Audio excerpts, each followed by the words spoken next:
Fortunately, Reagan recovered well and was soon out of hospital. He returned to the Oval Office less than a month after the shooting, to the applause of his staffers. As the shots rang out at the Washington Hilton, it didn't take authorities long to identify the culprit.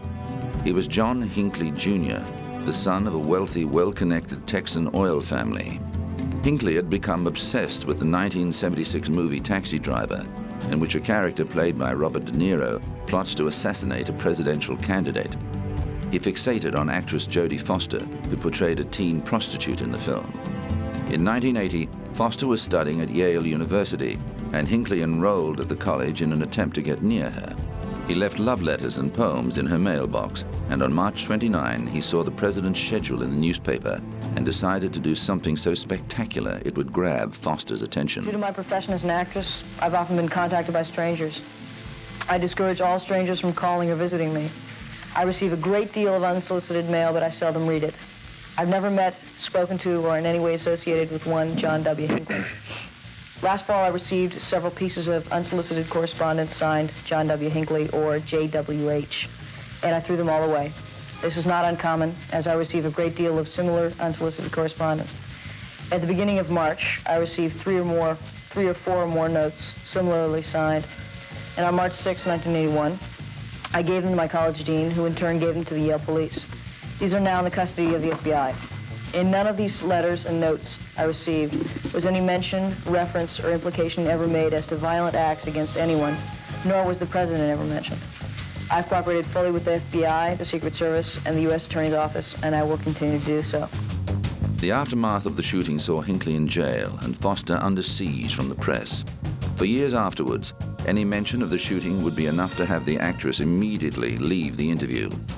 She confined her comments to the press conference held soon after the assassination attempt, an article entitled "Why Me?" written for Esquire magazine in 1982, and a 60 Minutes interview in 1999.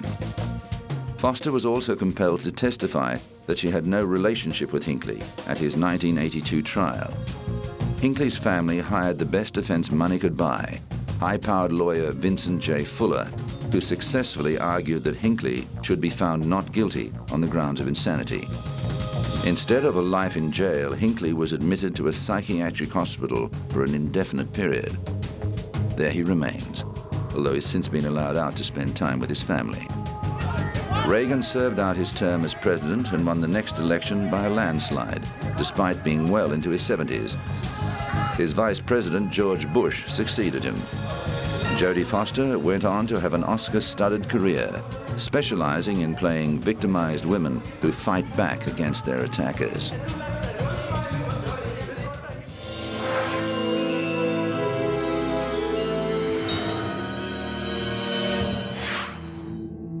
Few criminals have captured the imagination as much as Clyde Barrow and Bonnie Parker.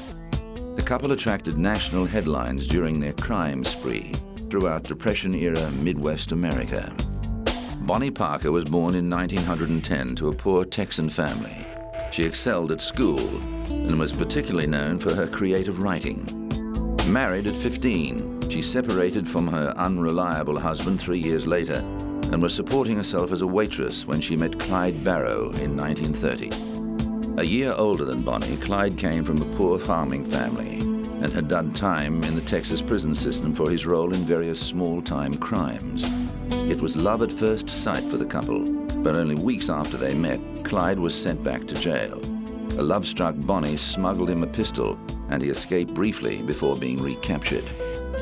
In 1932, thanks to pressure from his mother and chronic overcrowding in the prison system, Clyde was released.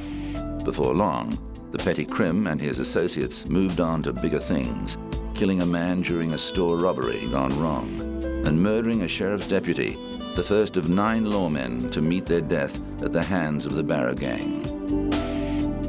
Bonnie and Clyde and their gang members, including Clyde's brother Buck and sister-in-law Blanche, traveled Depression America, robbing banks, convenience stores, grocers, and gas stations.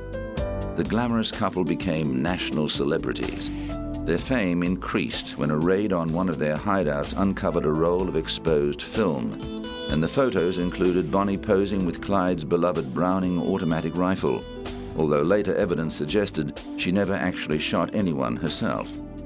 But while the public viewed Bonnie and Clyde with a romantic aura, the 13 deaths attributed to the Barrow gang made the police less sympathetic.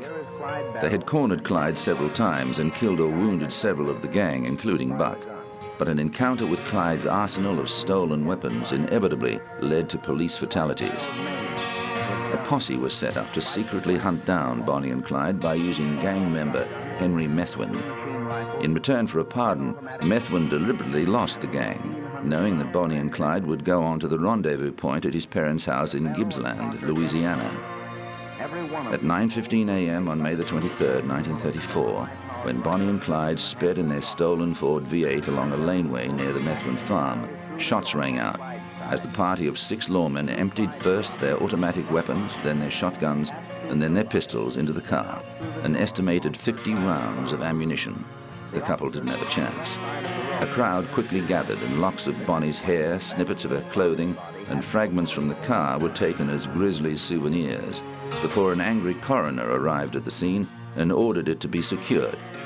During their escapades, Bonnie had put her writing talent to good use, penning the Ballad of Bonnie and Clyde to give her side of their story. It became apparent that the couple expected that their crime spree would end in a hail of bullets. Although Bonnie's ballad predicted that the two of them would be buried side by side after they died together, her family insisted on separate cemeteries. But thanks to several movies, books, and plays, the couple remained together forever in the public mind.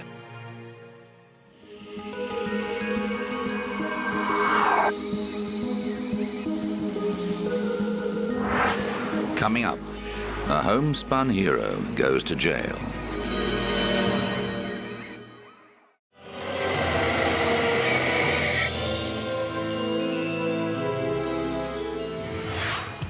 In 2005, America's favorite homemaker, Martha Stewart, launched a new daily show. The glitzy opening title showed the former model hamming it up as she recreated fashion photos taken in the 1960s. And in a cheeky nod to the court case that made Stewart notorious, there's a shot of her flanked by police officers. For while Stewart had made her name as the Queen of Chintz, thanks to her wildly popular housekeeping and designing tips, an unfortunate connection with a stockbroker resulted in her becoming a convicted felon. In 2001, Stewart was on top of the world, named the 3rd most powerful woman in America by the Ladies' Home Journal. But that same year, her world came crashing down when an investigation was launched into why she had sold $230,000 worth of stock in biopharmaceutical company Imclone, a day before it was publicly revealed that the company had failed to get regulatory approval for the drug Erbitux.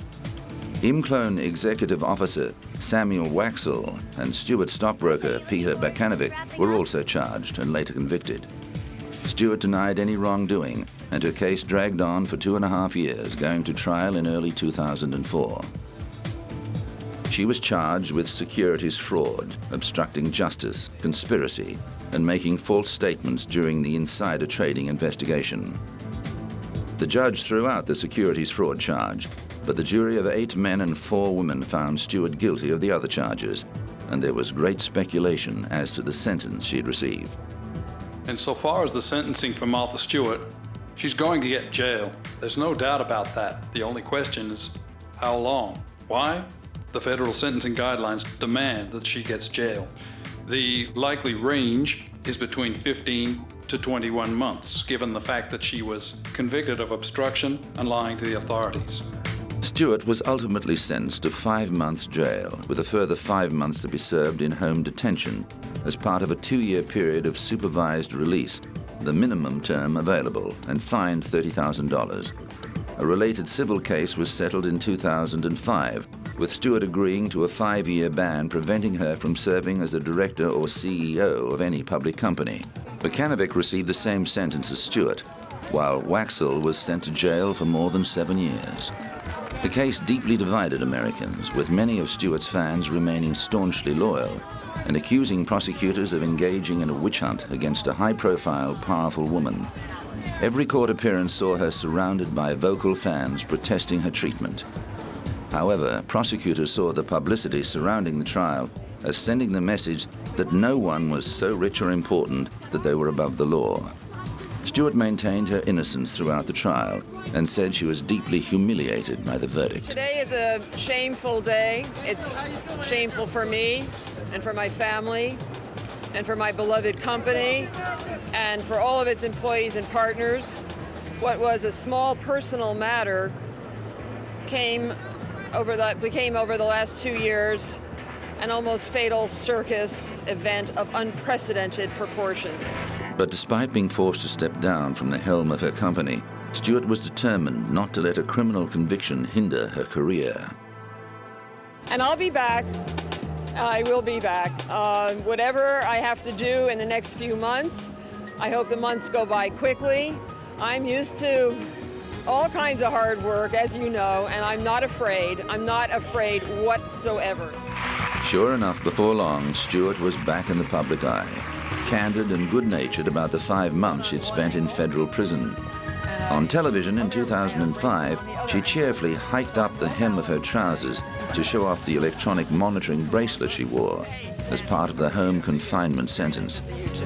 In the years since her incarceration, the public and the entertainment industry have proved to be forgiving, and she returned to daytime television with The Martha Stewart Show in 2005, which has been nominated for a number of Emmy Awards. Writing a book called The Martha Rules, and it's a business book.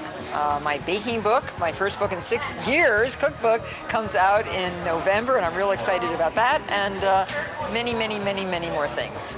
How humane are fur farms? And the multi-talented media performer has also lent her name to an anti-fur campaign after being approached by people for the ethical treatment of animals while she was in jail. An untreated eye infection. It appears the rehabilitation of her public image is complete.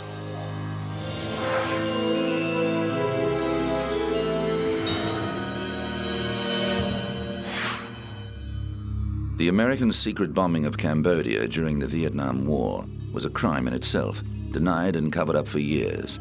But the destruction inadvertently triggered an even greater crime: the attempted genocide of a gentle, peace-loving people who were slaughtered in their thousands. For 4 years, the Cambodian people lived under a reign of terror, murdered by a deranged despotic leader for simply being educated, arrested and tortured by government officials on the flimsiest suspicions. Today, the bones from the country's infamous killing fields are on display at the National Museum, a reminder of Cambodia's chilling past and a warning to the future of mankind's capacity for evil. The Khmer Rouge, a group of communist extremists, seized power in 1975 after American bombings reduced the country to chaos. Leader Pol Pot renamed Cambodia Democratic Kampuchea and set about reshaping it into an agrarian utopia along the lines of Mao's China. Educated people were regarded with suspicion, and lawyers, doctors, engineers, and scientists and their families were among those massacred. It was possible to be arrested and executed simply for wearing glasses, laughing, or crying. When the regime was deposed 4 years later, 1.7 million of its citizens were dead. Bu Mang was one of 10,499 who entered the barbed wire gates of Phnom Penh's S21 prison camp during the regime's brutal rule. He is one of only 7 who lived to tell the tale. The others were executed, often clubbed to death in the killing fields on the outskirts of the capital after months of torture to extract political confessions. I want a trial because it will help compensate for the lives of the Cambodian people who died across the country under the Pol Pot regime. The 3 years, 8 months, and 20 days regime. Another reason I want a trial is because I myself have suffered a great deal. They tortured me for no reason. I'd done nothing wrong, and now I want justice to be done.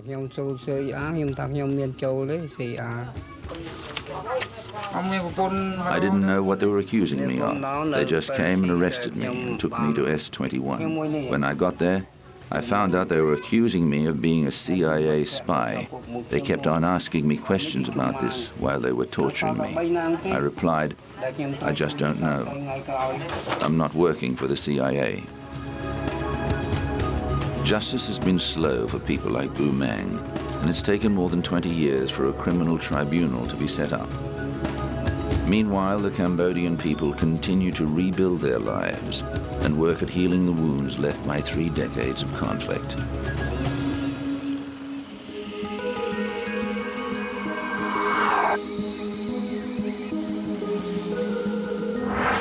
Coming up, the case of the squabbling cat burglars.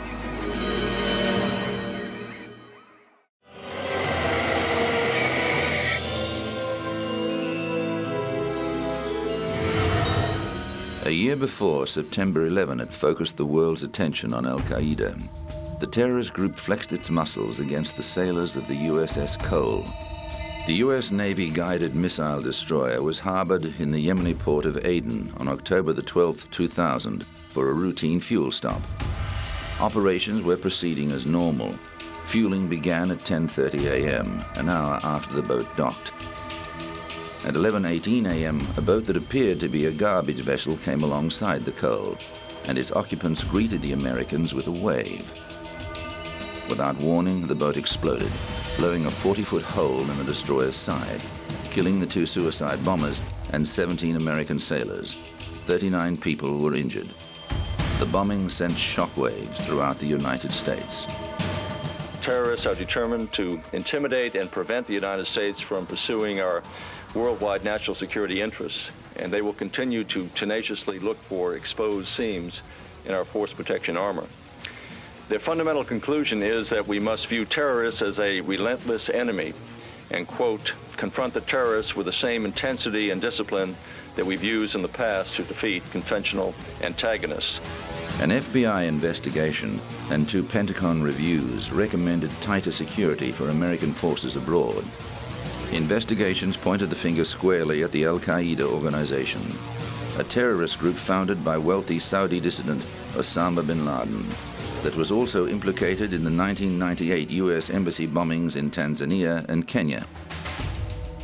The suicide bombers were identified as Ibrahim al-Thwa and Abdullah al-Misawa, both of Yemeni nationality. They used several hundred pounds of military-grade explosives to carry out their mission. Several other Yemenis, including Jamal Abadawi, were later charged with 50 counts of terrorism offenses, including murder of U.S. nationals and murder of U.S. military personnel. 2 of the men had been captured shortly after the attacks and held on suspicion of involvement, but escaped in 2003. They were recaptured in 2004, but al-Badawi escaped again 2 years later. The attacks led to much soul-searching within the American intelligence community. It's clear that there was a seam in our force protection armor, as I've phrased it, that there are institutional changes which have to be made and improvements which have to be made to try and prevent this from taking place in the future, once again with a caveat that as good as we get or will get in the future, that terrorists are bound to examine other ways of finding vulnerabilities. While changes were made to the U.S.'s intelligence operations, unfortunately evidence that Al-Qaeda was intensifying its campaign against the United States was not pieced together in time to prevent the September 11 attack that saw terrorists hijack airliners and crash them into New York's World Trade Center and the Pentagon. The USS Cole itself was saved from sinking by the dedication of its crew, who worked around the clock to keep it afloat in the aftermath of the attack.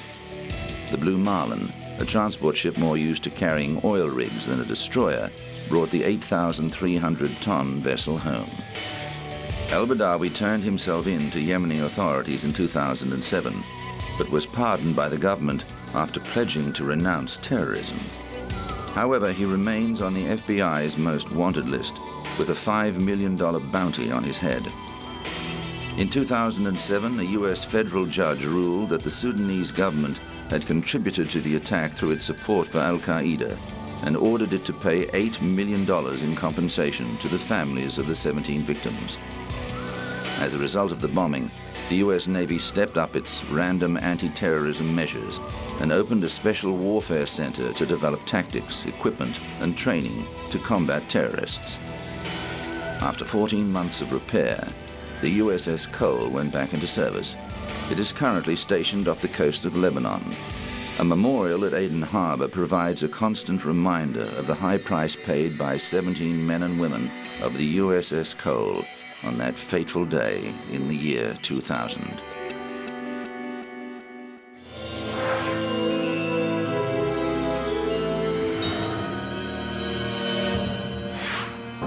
Was Peter Scott, the notorious society cat burglar, also known as the Human Fly, acting alone when he stole Sophia Loren's jewels? Or did his colleague in crime, Ray the Cat, mastermind the heist? In 1995, Scott released his memoir, Gentleman Thief, and claimed sole credit for the robbery. This infuriated Ray Jones, who said Scott came to him for help. The heist took place in 1961, when Loren was in England filming The Millionaires with comic actor Peter Sellers. Directed by legendary British director Anthony Asquith, the romantic comedy was a huge hit and launched Sellers as a major international star. He played a diligent Indian doctor being wooed by Sophia Loren, an heiress who needs to marry to fulfill the terms of her father's will. Sellers reportedly fell deeply in love with Loren during filming, but his feelings were not reciprocated.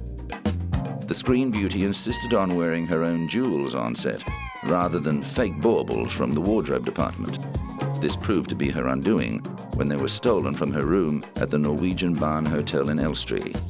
Jones says he and Scott hired a Rolls-Royce to pose as hotel guests, but decided to break in through a side window.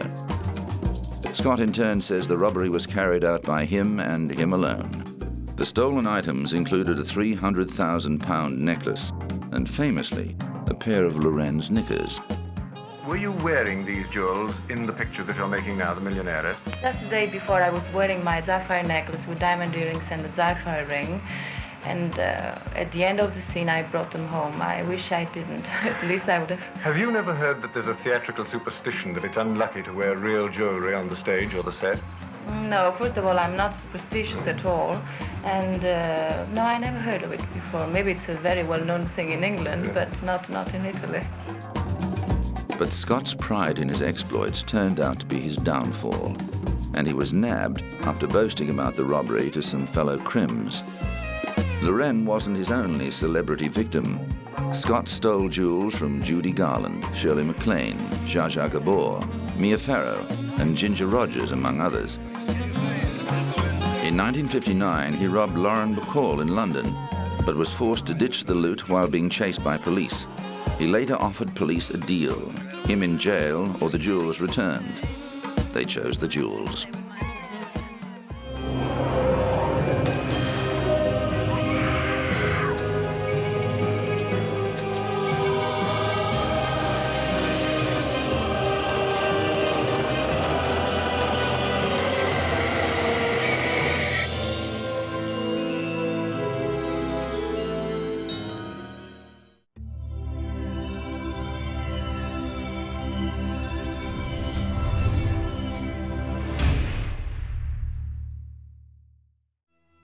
Three, two, one.